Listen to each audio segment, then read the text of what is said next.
Hello, everyone. My name is Kiara. I am the Resource Development Assistant here at TESL Ontario. Welcome to TESL Ontario's Career Boost series, where we discuss tips, strategies, and skills related to all things career and professional development in the field of English language education. Today, we have the pleasure of welcoming one of TESL Ontario's dedicated volunteers, Heather Donnelly. Heather has graciously agreed to share her experiences and shed light on the impact of volunteering in the realm of English language education. So my name's Heather Donnelly. I've been working in the TESL sector for 11 years now, which is hard for me to believe. And all that time I've been teaching in the English for academic purposes sector. So I've worked for, I think, 8 different colleges and universities now for their EAP programs. At the moment, I have 2 roles. I work at Lambton College in Sarnia as the supplemental instruction coordinator. So that basically means I oversee kind of student-led tutoring groups. So I recruit the student leaders, I train them, I manage them, and I also work with faculty.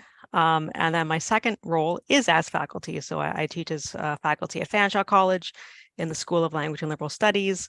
And the course I focus on is a first term writing course for ESL students. So students who've done EAP, but now they've entered into their regular programs, but they're in a specific course to, help them out as ESL writers. So that's the course that I teach. What is your role as a volunteer at TESL Ontario? I'm on the TESL Ontario blog team, and I've been doing that since 2001.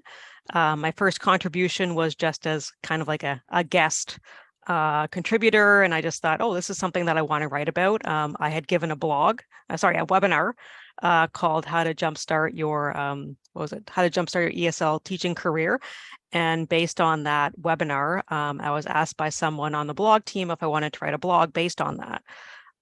So I wrote a blog called, Stand Out and Stay Ahead in the TESL Market. And that was my first contribution to the blog. And I've been doing it starting later in 2021. I became a regular member of the blog team.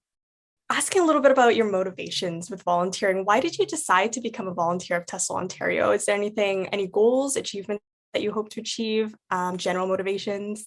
I mean, yeah, my first, doing that first blog, and most of the blogs that I've done have been about career development and how to get ahead, especially in the EAP sector. And I wrote about that because I thought, it wasn't being spoken about that much. There's a lot of kind of like unspoken rules within the EAP sector. And I thought, well, I wish I had known this information when I started in 2011. So yeah, I wrote hopefully that people like me 10 years ago would have benefited from. And I think there's a lot more articles on about the EAP sector and the TESL sector in general about how to. So that was my original motivation for getting involved. What do you bring to your role as a volunteer? Well, I mean, I have a pretty strong background in writing. I have a master's of education, and I do a lot of tutoring and I teach writing. So I bring that skill set. And also, since I've taught for so many EAP programs, I bring a lot of knowledge, I think, about the EAP sector that, some people might not have. So I feel like I have some, knowledge to contribute in that area. How does volunteering impact your professional development? There's been a lot of things that I've gained from writing for the blog. So for example, being asked to participate in this webinar right now, I don't think that would have happened. I've also been invited to participate in the upcoming TESL Ontario conference. I've been an invited speaker to the Career Boost Forum. So the first time I've been invited, so that was exciting, and that came about because of my blog posts. When I've applied for other jobs, so for example, the one I'm in right now at Lambton, the fact that I had those publications from the blog on my resume, I know that, helped me look favored, in a positive light during the interview process. So it's just been really good for me in terms of really helping me stand out on my resume. I've got the links to my profile on the blog that, anyone can go to kind of as, a portfolio. I can post them on my LinkedIn, which looks really great. and it has led to other opportunities that wouldn't have happened otherwise. So I think that if you're wanting to advance it, like the blog team's been great because once you post something, your name's out there, right? And then, that's how people get to know about you. And, I've had several people, contact me on LinkedIn or, through comments on the blog site saying, how the articles I've been writing have been helpful. And that's really encouraging. So that's been a reward of the situation, kind of feeling like, okay, I'm reaching the people that I wanted to reach. And, so somebody's being helped by what I'm writing. So that's been great.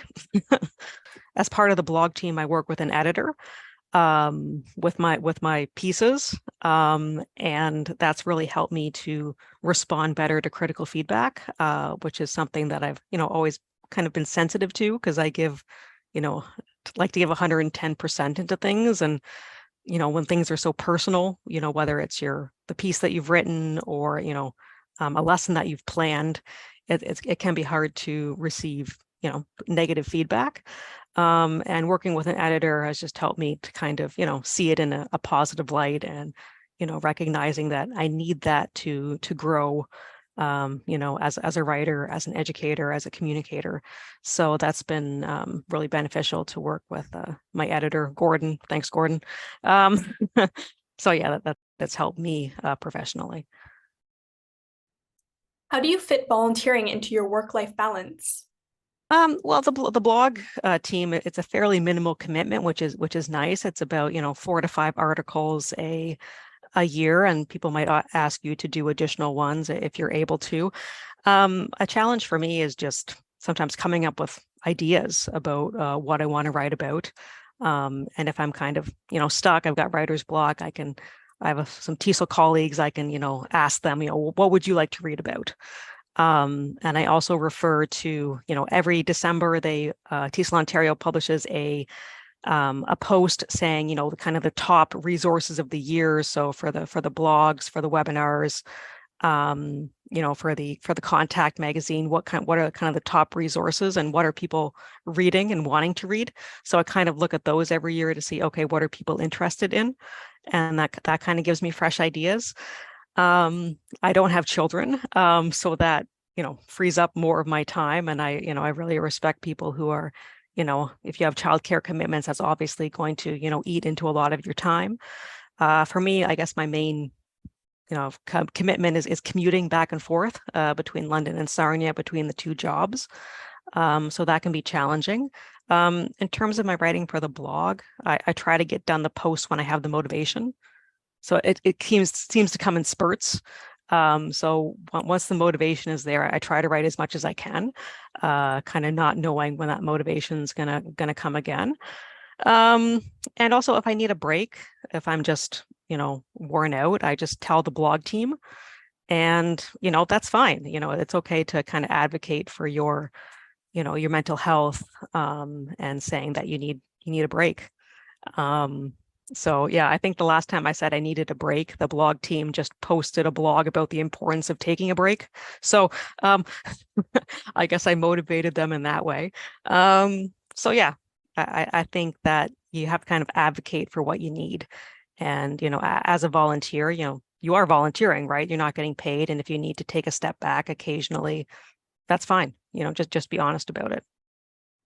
Do you have any tips for anyone who is considering volunteering and how they can make the most of their experience? Well, I would say just go ahead and do it. Like I said, I originally wrote my first blog post just as a kind of, a random contribution saying, oh, I want to talk about how to, stay ahead in the field. And, this is something I would have liked to have read, 10 years ago when I started.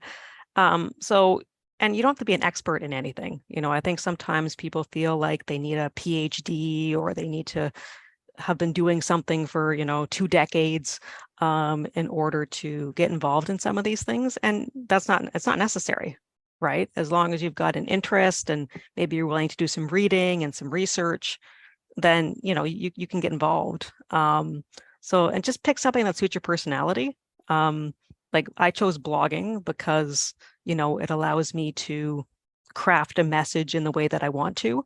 I have an editor, but it's fundamentally, what I'm putting out there in a way that I want to say it. And I find that's easier, even though I've done webinars in the past, I've been a webinar presenter. I like the blog because I can, really facilitate the message that I'm getting out there, which can be harder in a webinar format, right? There's things you might, miss that you wanted to say, right? And with the blog, you can kind of craft the message the way that you want. So yeah, I guess that would be my advice. Just, do it. And, what you have to say is important. And, very few people kind of get involved in things like this, whether it's the blog team or the webinars. You may see that's the same people doing stuff over and over and over again, kind of in multiple areas. So it's good to have kind of, fresh blood coming in and fresh perspectives, and, to recognize that, I don't have to be an expert, and I can just get involved. Thank you so much, Heather, for taking the time to share your thoughts and experiences with us today. We hope you enjoyed this video. In addition to our Career Boost videos, other essential resources designed to help you navigate the English language education employment landscape are also available on the TESL Career Center, linked in the description box below. Like and subscribe.